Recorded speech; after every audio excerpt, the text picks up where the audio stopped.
And this, I guess it's a bit of a different video this time because I just completed this run on Rainbow Road Solo Edition that actually isn't on my original spreadsheet. So I wasn't actually planning to make it into the top 100 at all.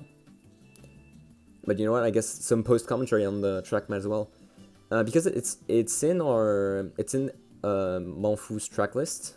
So I probably should have included it, but I've just remembered struggling a lot on the map and not expecting to get top 100 easily. But as it turns out, my previous time was just garbage, so that's interesting. As expected, I do pretty much everything you need to here. Trick on the last two, hop a bit to get a bit less air on the cookie, drift trick here. Oh, actually, I don't do it on lap 1. I probably do it on lap 2, though.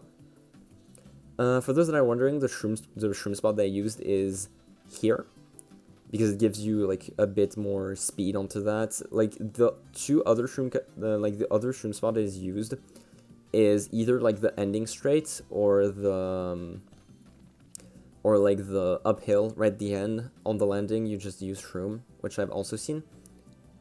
I think I missed the boost actually. Oh no, that was another one. Yeah, so drift trick here. I don't get the full benefit of it, but I do get a trick right at the end, so it doesn't lose me that much time. And of course, as expected, like the other shroom spot is going to be the ending cut, if you guys know it. I feel like this run overall could definitely be improved. There's some time losses here and there, but I feel like it's somewhat solid, especially considering that Rainbow Road Solo Edition is a track that's really... It's CT'd a lot for a CT, and it's about to be removed, but it's going to be updated, so it's good to get a top 100 before that happens. So yeah, I usually go for a trick, like the trickable surface behind, but as it turns out, if you just MT here, it's more consistent, and you don't get flung off to the right, which is sometimes what happened. Here, a bit of a scare, but you're fine here. So the play here is to land in an MT and charge another one while tricking both here. You release MT also at the same time to get farther.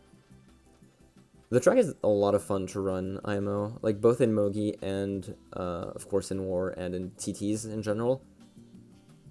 The only really section that I'd say I don't enjoy running is the moon section, which is like the only thing I'm really happy that it gets updated. But even then, once you TT the map a couple dozen times, which definitely sound like a lot, but for a map like as it's necessary to know how to run Rainbow Road Solo Edition. It's not a map that you can easily like catch up on, so it's good to know how to run it. And if you know how to run this, like the moon section doesn't turn out that bad. I think I miss a trick here actually. Yeah, I do.